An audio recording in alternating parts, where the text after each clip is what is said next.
Hello, everyone. Welcome back to another edition of the Weekend Charts. Charlie Bilello here. I'm your host. I'm going to bring you the most important charts and themes that I'm seeing today in markets and investing. If you're watching this on YouTube, take a moment, hit that subscribe button for more content just like this. Before we begin, go to creativeplanning.com/Charlie to get your free wealth path analysis from Creative Planning. With that, we're going to take a look at your portfolio.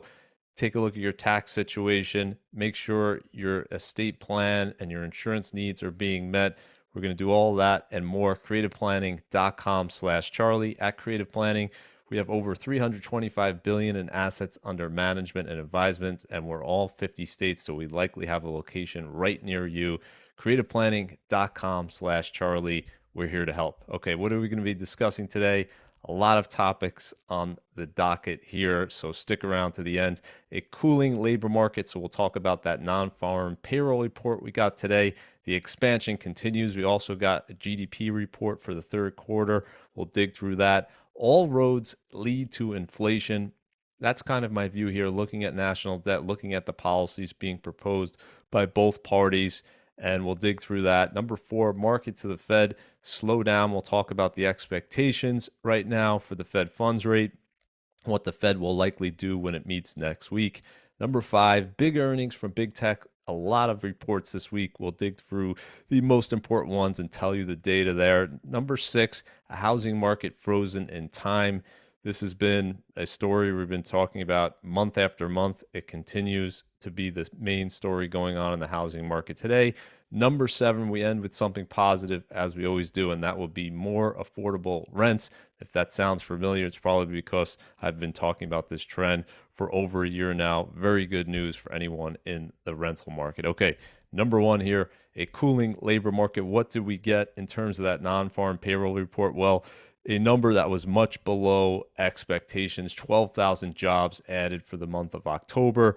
The consensus estimate was for 125,000 jobs. We also got downward revisions, so minus 31,000 for September, minus 81,000 for August. So you put it all together, weaker than expected report. Now, could there have been anything impacting this report? Yes. So take this number with a little bit of a grain of salt because we had those hurricanes and they mentioned it in the report here. It likely had an impact on some industries. However, they don't know how much of an impact. We probably won't know for months what that real number was. And what I always say in terms of these payroll numbers is never look at just 1 month's number. They're often revised later on. But I think particularly for this month, you have a lot of distortions due to these hurricanes.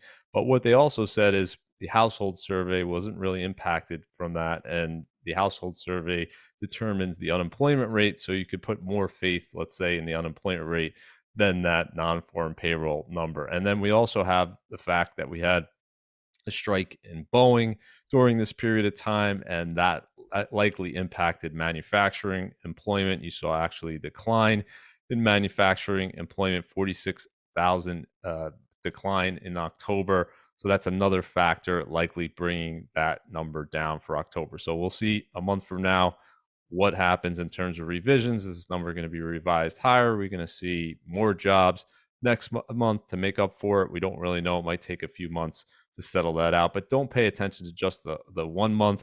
More important to look at the trend. Now, overall, we were positive in October, but overall, it's been pretty good the last few years in terms of the jobs market. It's now 46 consecutive months of payroll growth. You can see almost at the second longest period here. You only need a few more months to get to that second longest period in terms of consecutive months of payroll growth.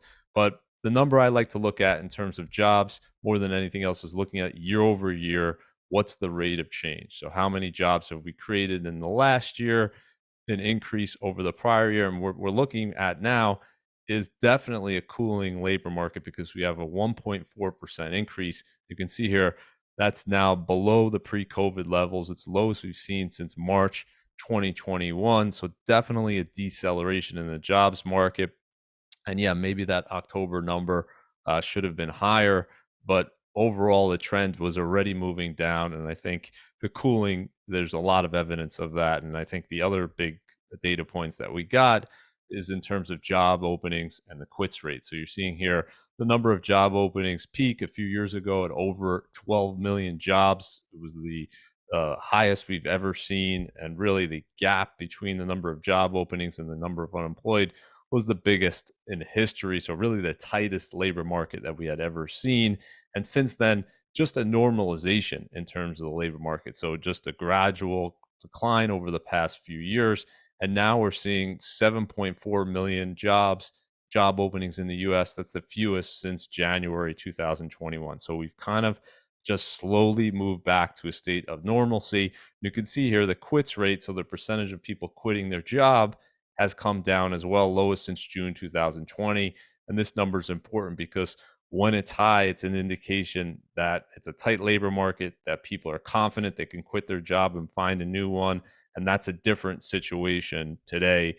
Less people feeling that way, harder to get a job, fewer job openings out there. So if we look at that unemployment rate, which is they're saying really wasn't impacted by those hurricanes, came in once again 4.1%. So still well below the historical average. We're not seeing the massive layoffs that you tend to see in a recession just yet. So job market seems to just be at an equilibrium in terms of supply and demand right now.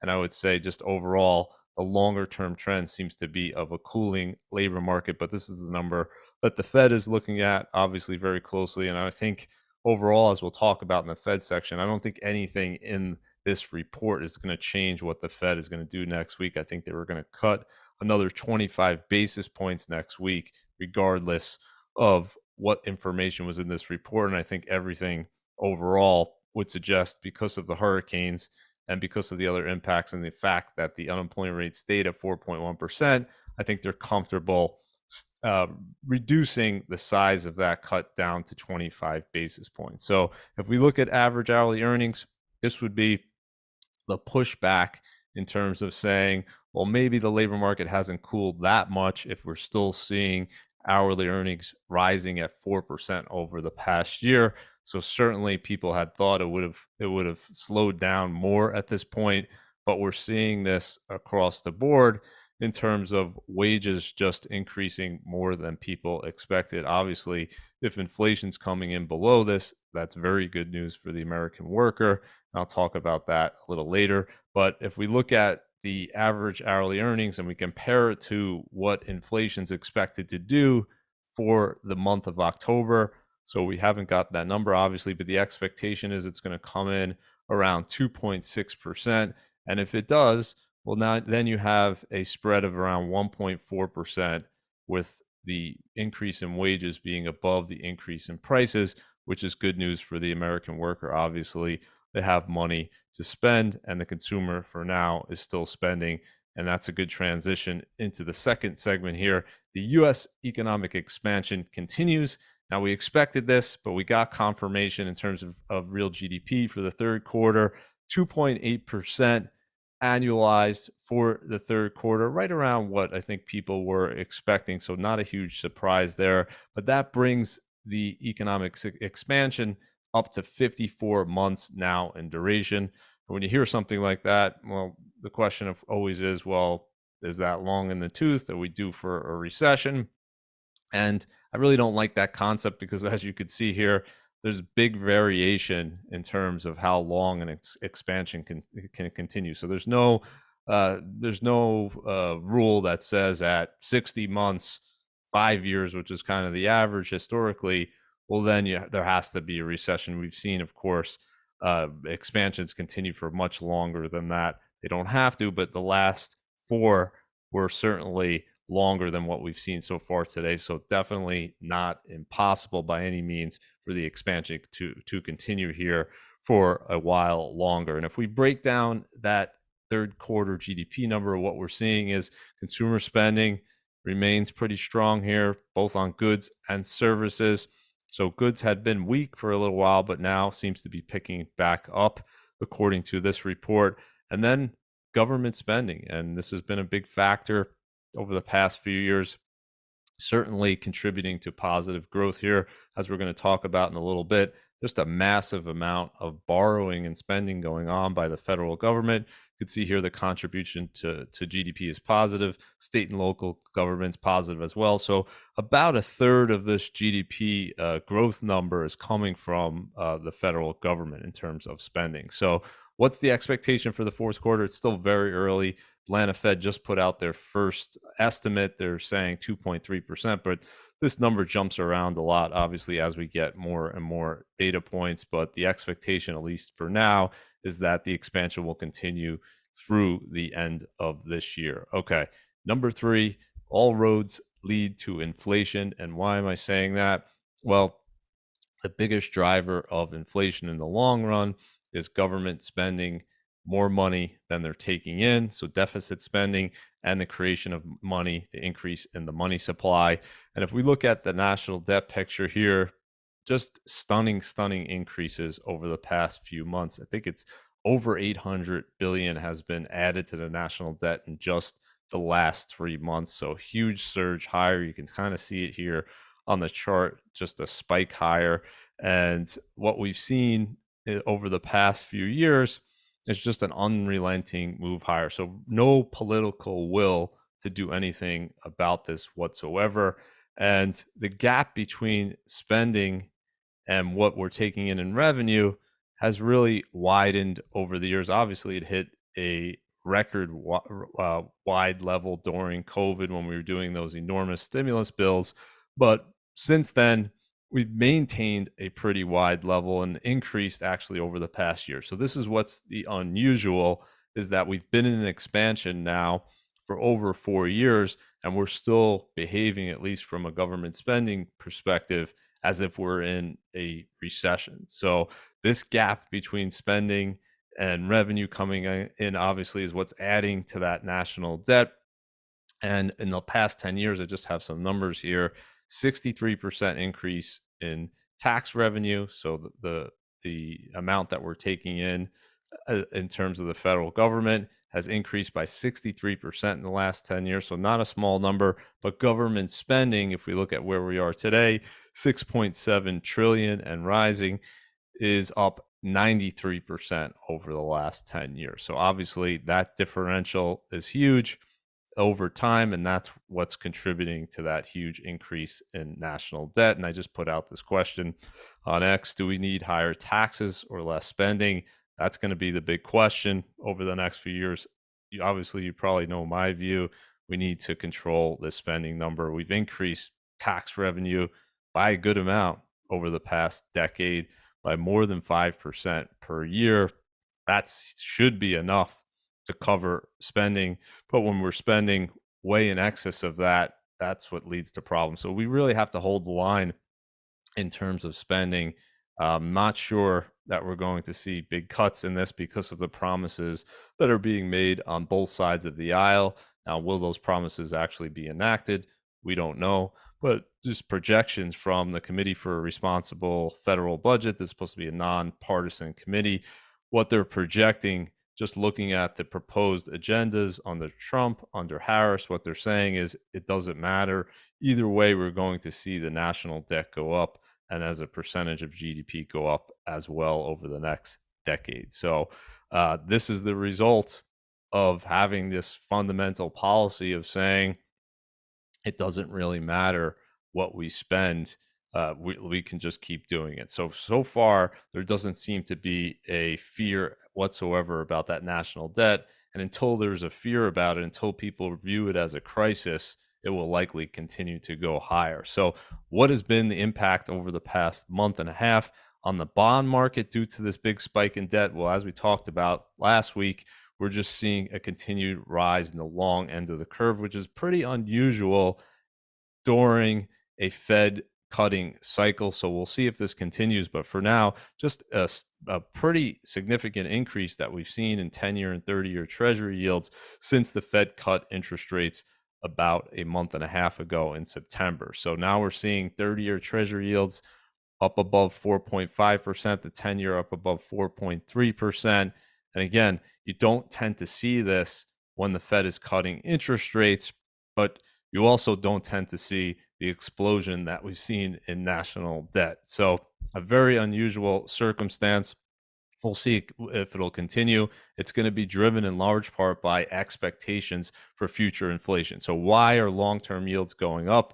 Well, you have that simple supply issue. We're flooding the market with new debt, not enough buyers. So, the yield has to go up to entice those buyers to come in and buy those treasury bonds. But you also have the fact that people are expecting higher inflation. So, this deficit spending is going to lead to, in the minds of market participants, higher expected inflation. So that's certainly a factor as well. You can see here the 5-year break even inflation rate just rising steadily higher over the past month and a half. So coinciding with that move higher in yields. And all roads lead to, I think, above trend inflation. We've already seen that. So this idea that we're back to 2%, well, the CPI might be 2.4% over the past year, but if we're looking at average inflation since the start of 2020, we're at 4.2%. And going forward, I think it's going to be very challenging to get inflation down at 2% when you have this type of massive government spending. That money has to go somewhere. It's going to go into the economy and likely lead to higher price increases as a result. And it's very interesting when you look at the asset classes so far this year. This is looking at major asset classes through the end of October. We haven't seen a year so far, looking back since 2011, where the number one and number two asset classes have been Bitcoin and gold. So far, that's where we stand today. Bitcoin up 66%, gold up over 30%. Number one and number two, obviously, stocks doing very well as well here with the S&P 500 up over 20%. But number one and number two are story narrative-driven asset classes, crypto being Bitcoin, the limited supply argument, and gold. And both of them, I think, are benefiting from this narrative of there's going to be a lot more debt, there's going to be more inflation. If we look at gold, historical returns since 1971, when we got off of the gold standard and gold was freely floating against the dollar, you can see here, as we stand right now, this would be the best year for gold since 1979. What was going on in 1979? Obviously, high inflation, a lot of the same concerns that people have today. So interesting to see gold having its best year since 1979 so far, and Bitcoin and gold in the number one and number two spots. And I think largely that's in part due to this narrative of all roads lead to inflation. Okay, number four, what is the market saying to the Fed? I think they're starting to say, slow down here with this idea that we're just going to see aggressive easing into next year. Perhaps the market's saying to the Fed, don't think that you're just going to go right back to, let's say, a 2% or 1% Fed funds rate. Certainly not the way things stand today. But the next meeting, which is just next week, you should expect the Fed, almost 100% odds here being priced in for the market. You should expect the Fed to cut interest rates again. They're going to cut down to 4.5 to 4.75%. The Fed doesn't want to stop after they did 50 basis points. That, to me, would be too much of an about face. So they're going to continue on this path. They'll likely cut again in December as well. That's at least the expectation right now. So that would be 100 basis points in cuts this year. But if we look at next year, this continues to trend higher in terms of the market is saying to the Fed, not so fast. You're going to have to slow down in 2025 unless something changes, because inflation is not going to just magically go away here with the kind of debt that we're adding.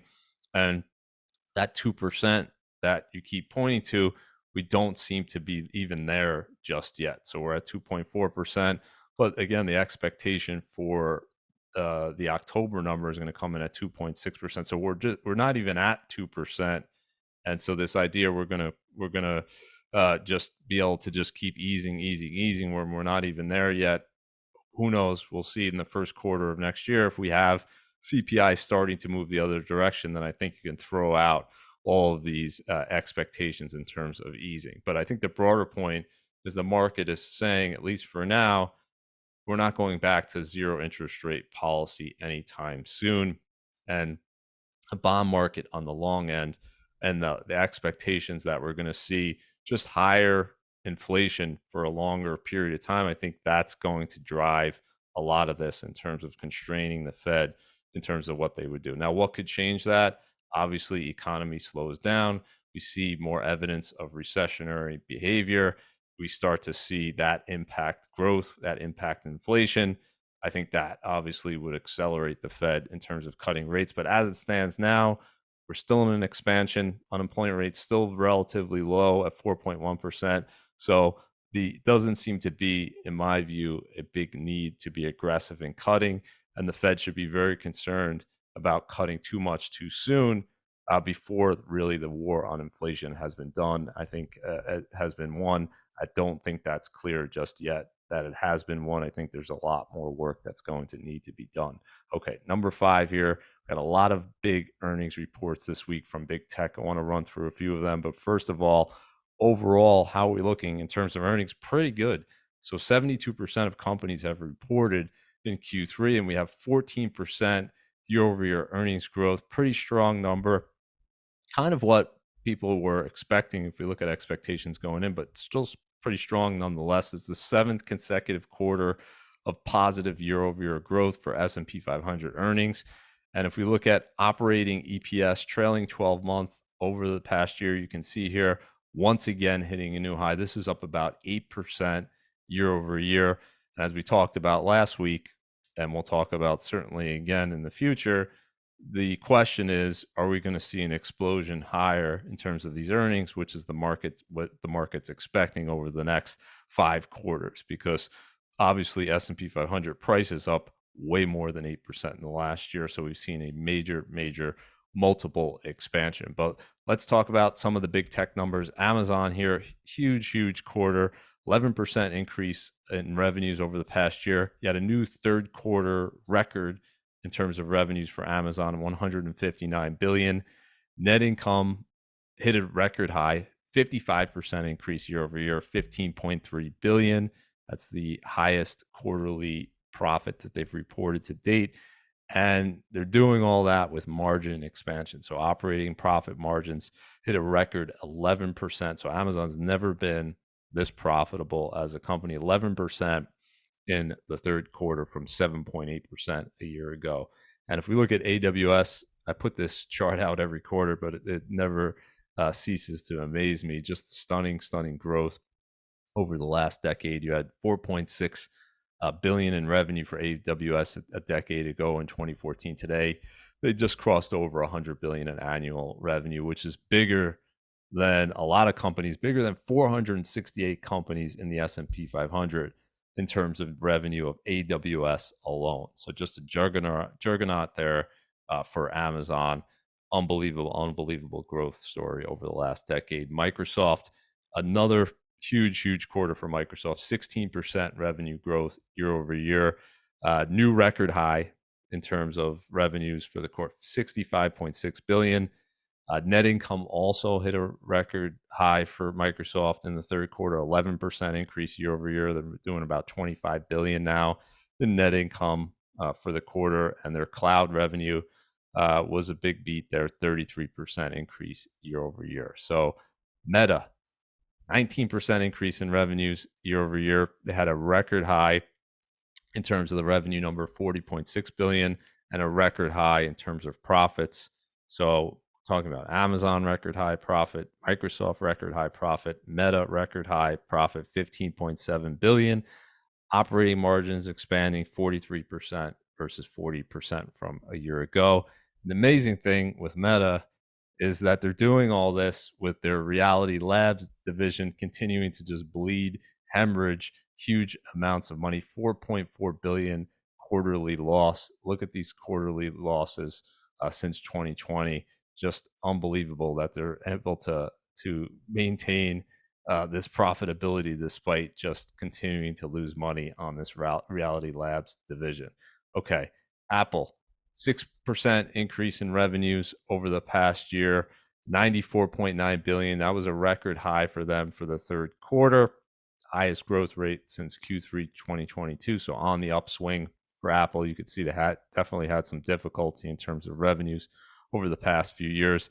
Net income, you got to look at this, and you could look at this in two different ways, but it actually fell 36% year over year to 14.7 billion. And so if you're looking at that from the standpoint of just purely what was the actual result? Yeah, it went way down, but it was really due to a one-off charge here from a tax decision in Europe that went against Apple, saying that they had to pay Ireland this tax money, and that was a big amount. That was enough to bring down their net income. And if you exclude that, Apple did quite well. So we'll see next quarter if it bounces back. Likely expected to do so. But overall, if we look at big tech revenues, big tech earnings, pretty good, I'd say, for the third quarter. Obviously, the expectations were pretty high heading into them, but I don't see any big misses here or any big red flags, let's say, so far, indicating that we're seeing any type of slowdown. Okay, number 6, a housing market frozen in time. This has become a repetitive story, but we have to continue reporting on it because it's a huge story, obviously impacting a lot of people. If we look at existing home sales here, 3.84 million run rate over the past year. That's the lowest we've seen since 2010. So it's a pure housing activity. There's fewer homes being sold than at any point since 2010. It's even lower than the COVID lows, which were running about 4 million. So very little activity going on in the housing market. And we can see the projection here for 2024 from the National Association of Realtors. If this trend continues for the next few months, we're on pace for the least amount of home sales in the US since 1995. So very low number, obviously, of existing home sales in the US. Obviously, population much, much higher today in the US. There's obviously more homes than in 1995. So just stunning collapse in activity. And if we look on a year over year basis, yet another year over year decline, down 4% over the past year. It's 37 consecutive months now of declines, the longest down streak in activity since 2007 to 2009. And what's driving this lack of activity?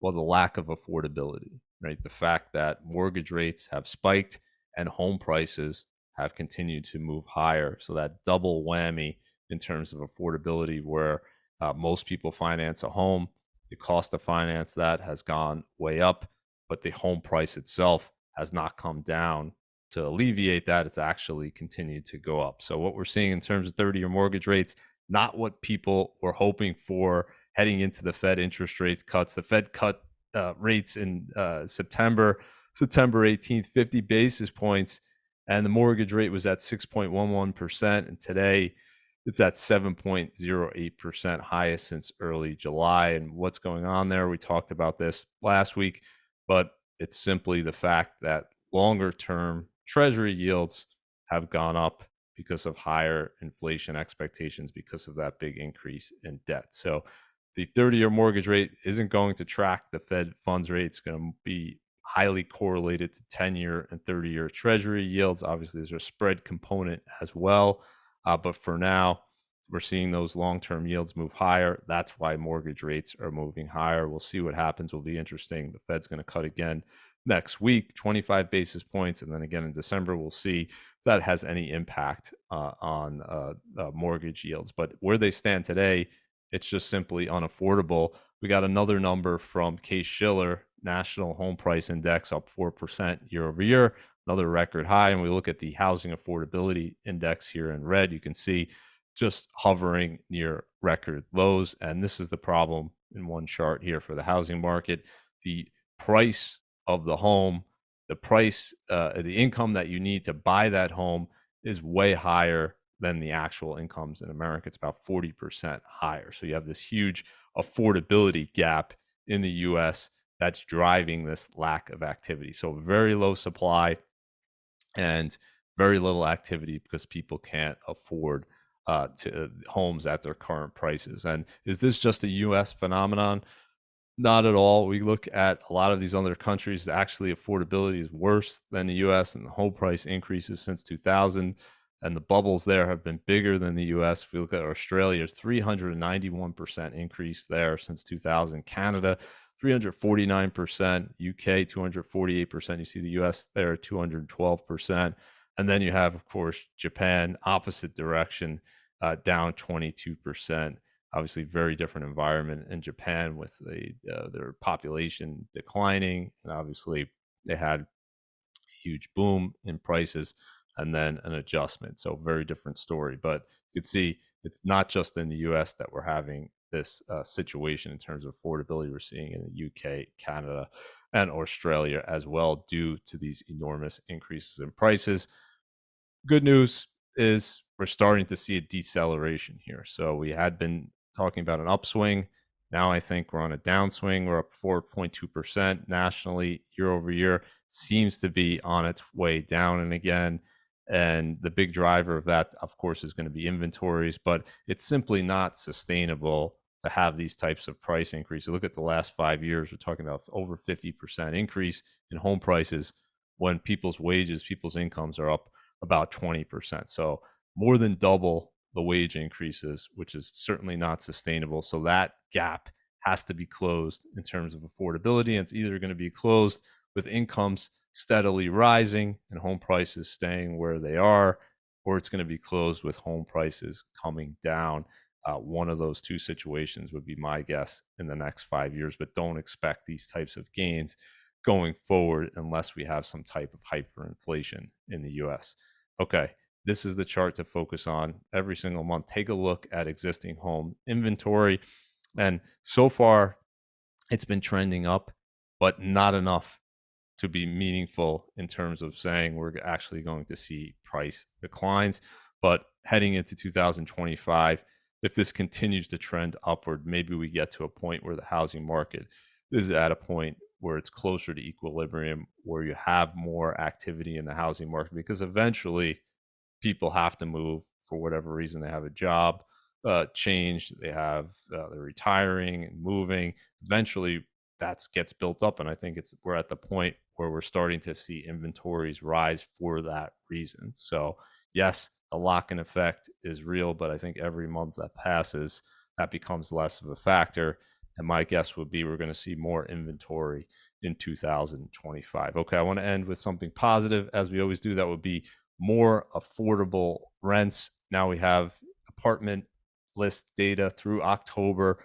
They're showing a 0.7% decline year over year. That's the 17th consecutive year over year decline. As we said, this is good news for anybody looking to rent an apartment because the price is coming down. It's actually lower than where it was a few years ago when it peaked back in 2022, if we're looking at the nominal price. But if you adjust it for people's incomes, this is the chart that you should focus on because it's showing you that it's getting more affordable. This is going down.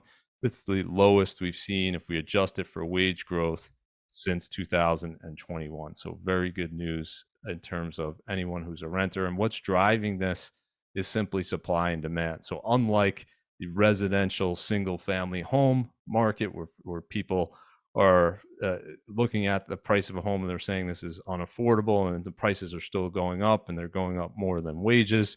Well, it's very different in terms of multifamily, in terms of apartment buildings, condos, very different supply demand dynamic because we had a construction boom over the last decade that has greatly increased supply there.